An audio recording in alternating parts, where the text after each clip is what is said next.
ഈ ശുശ്രൂഷയുടെ മഹാത്മ്യത്തെപ്പറ്റി കോട്ടയം വൈദ്യ സെമിനാരി പ്രിൻസിപ്പളും ഞങ്ങളെവരുടെയും അന്യ ഗുരുകാരനുമായിരിക്കുന്ന ബഹുമാനപ്പെട്ട ഡോക്ടർ കെ എം ജോർജ് അച്ഛന് ഈ അവസരത്തിൽ സന്ദേശം നൽകുന്നതായിരിക്കും.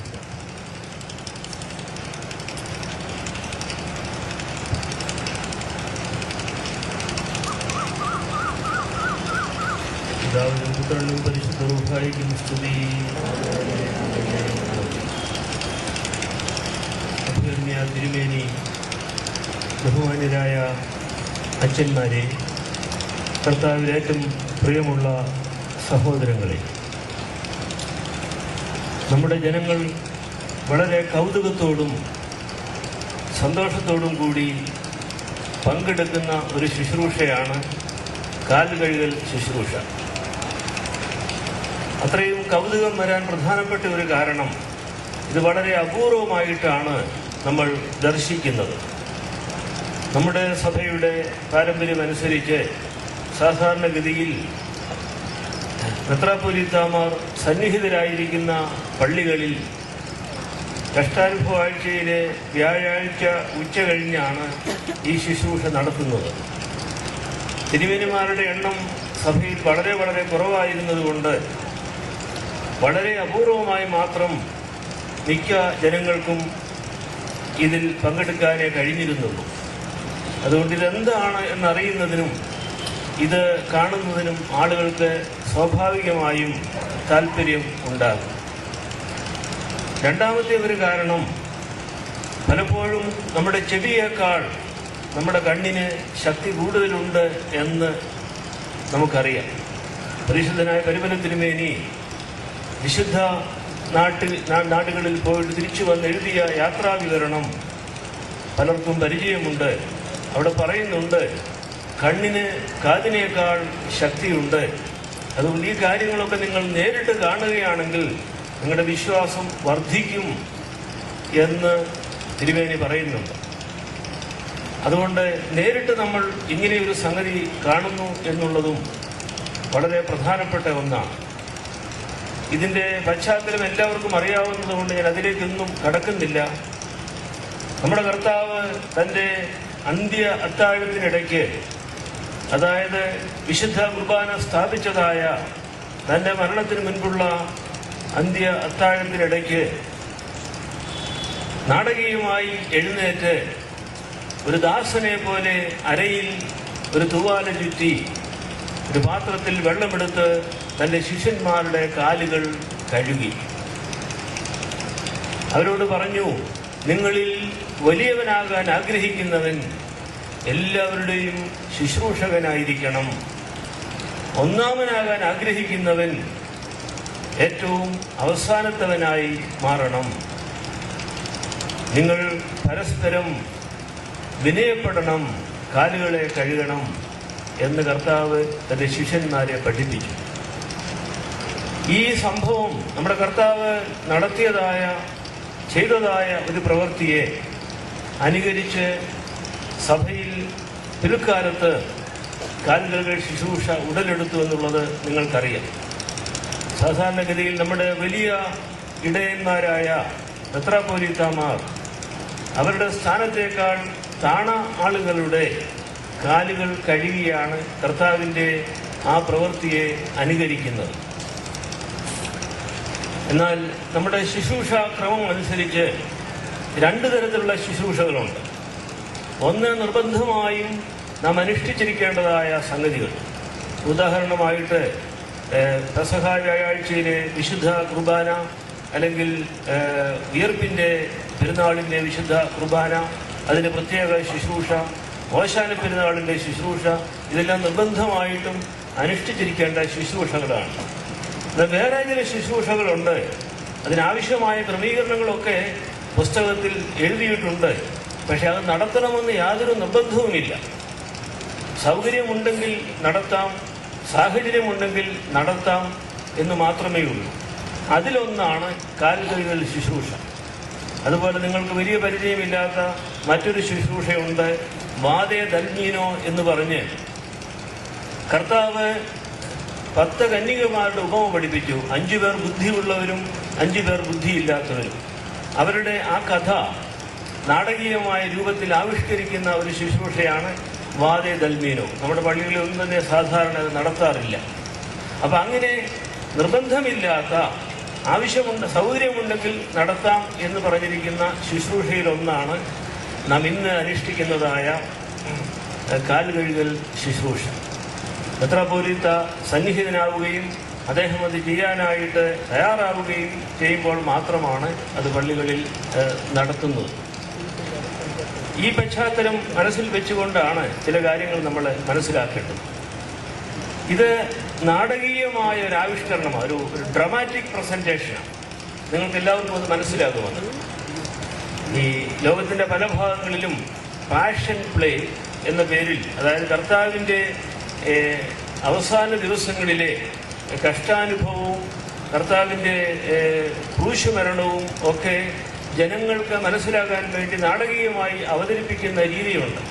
ഇപ്പോഴുമുണ്ട്. ഫിലിപ്പീൻസിൽ യഥാർത്ഥത്തിൽ കുരിശുമരണം പോലും അനുഷ്ഠിക്കുന്ന ചില രീതികൾ അവിടെയുണ്ട്.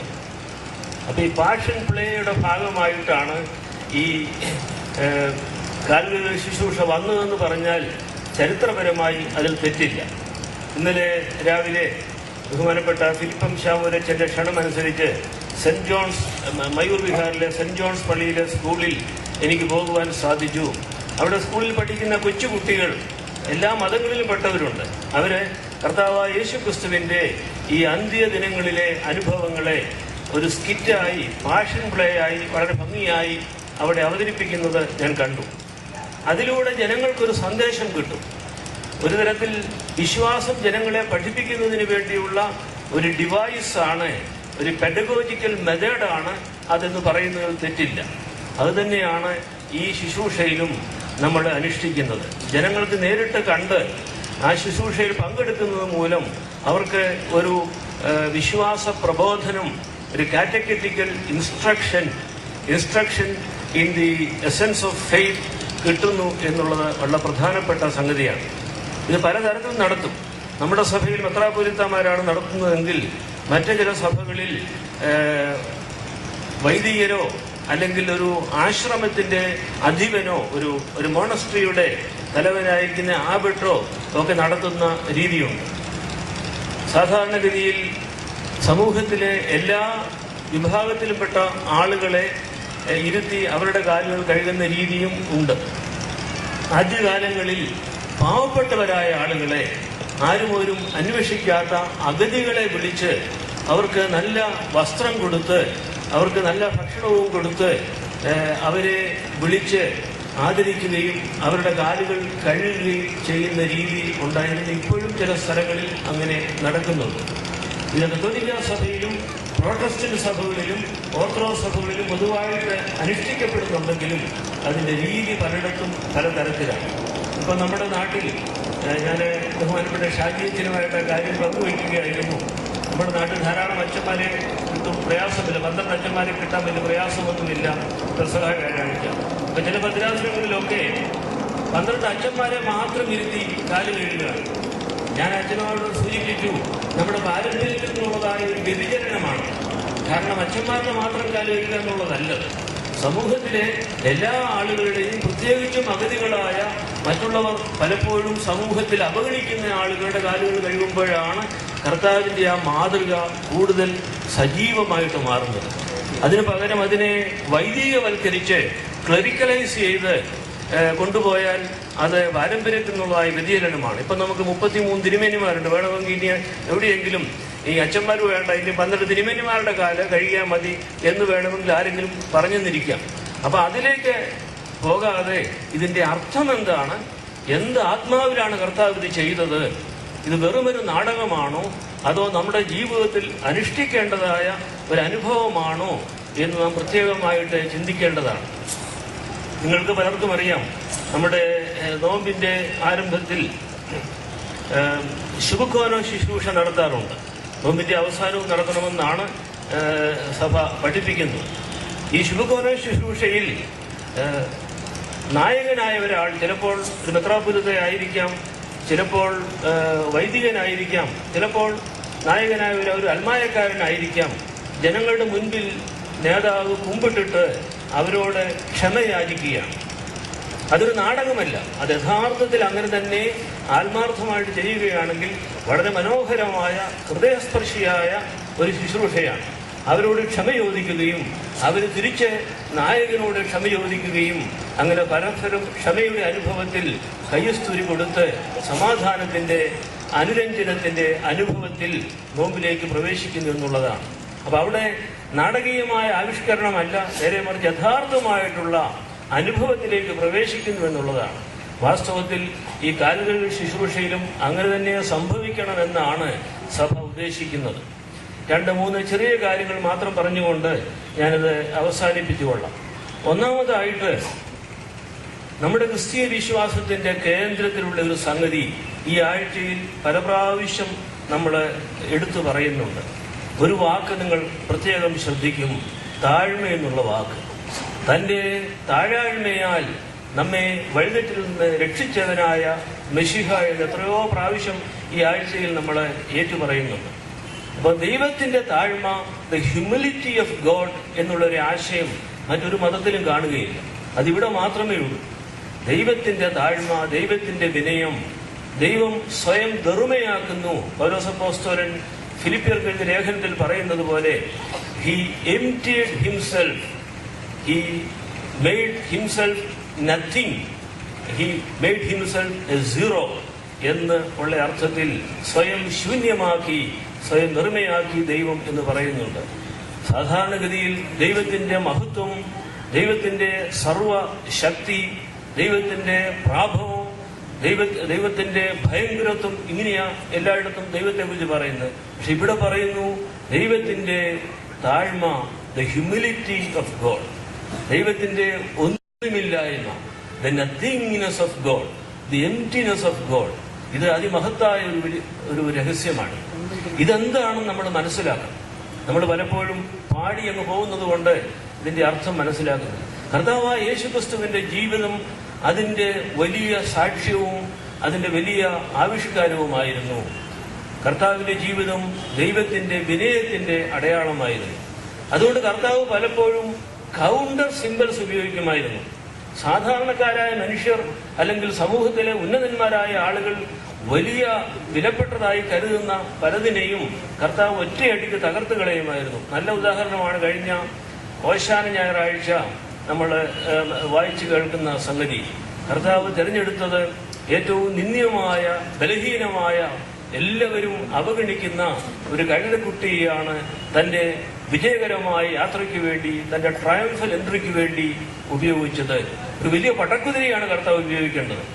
വലിയ സൈനികരാൽ, ആയുധവാഹികളായ സൈനികരാൽ പരിസേവിതനായി പടക്കുതിരയുടെ പുറത്തു വരുന്ന രാജാവിനെയാണ് ജനങ്ങൾ പ്രതീക്ഷിക്കുന്നത്. അതിനു പകരം ഒരു നിന്ദ്യമായ കഴുതക്കുട്ടിയുടെ പുറത്ത് കയറിയിട്ട് കൊച്ചു കുഞ്ഞുങ്ങളുടെ വായികളിൽ നിന്ന് ദാവീദ് പുത്രൻ ഊശാന, അത്യുന്നതങ്ങളിൽ ഊശാന എന്ന് കൊച്ചു കുഞ്ഞുങ്ങളുടെ വായിൽ നിന്ന് കേട്ടുകൊണ്ടാണ് കർത്താവ് യെരൂശലേമിലേക്ക് പോയത്. ഇതൊരു കൗണ്ടർ സിംബലാണ്. അതായത് നമ്മൾ വലുതായിട്ട് കരുതുന്ന ഒന്നിനെ ഒറ്റയടിക്കെടുത്ത് മാറ്റിയിട്ട് അതല്ല വലിയ സംഗതി, ഇതാണ് എന്ന് കർത്താവ് പഠിപ്പിക്കുകയാണ്. അതുപോലെ തന്നെ ഇവിടെയും ചെയ്തിരിക്കുന്നത്. ഒരിക്കലും കർത്താവിന്റെ ആ പ്രവൃത്തി മറ്റാരും ചെയ്യുന്നതല്ലത്. അതുകൊണ്ട് വളരെ ഷോക്കിംഗ് ആയിരുന്നു. ഇന്നിപ്പോ നിങ്ങൾ കാണും, പത്രോസ്ലിഹയുടെ അടുത്ത് വരുമ്പം പത്രോസ്ലിഹ എല്ലാ ശിഷ്യന്മാർക്കും ഉണ്ടായ ആ ഷോക്ക് പ്രകടിപ്പിക്കുന്നുണ്ട്. ഒരിക്കലും ഒരു ഗുരു പെട്ടെന്ന് എഴുന്നേറ്റ് ശിഷ്യന്മാരുടെ കാല് കഴുകുകയില്ല. അത് വളരെ ഷോക്കിംഗ് ആണ്, അൺയൂഷ്വലാണ്, വളരെ ഡ്രമാറ്റിക് ആയിട്ടുള്ള ഒരു സംഗതിയാണ്. അപ്പോൾ കർത്താവ് അത് ചെയ്തത് ഇവരെ പഠിപ്പിക്കാൻ വേണ്ടിയാണ്. ചിലപ്പോൾ നമുക്കറിയാം, നമ്മളെ പെട്ടെന്ന് ഷോക്ക് ചെയ്യിച്ചെങ്കിൽ മാത്രമേ ചില കാര്യങ്ങൾ ഓർത്തിരിക്കുകയുള്ളൂ, ചില കാര്യങ്ങൾ നമ്മുടെ ഹൃദയത്തിലേക്ക് ഇറങ്ങുകയുള്ളൂ.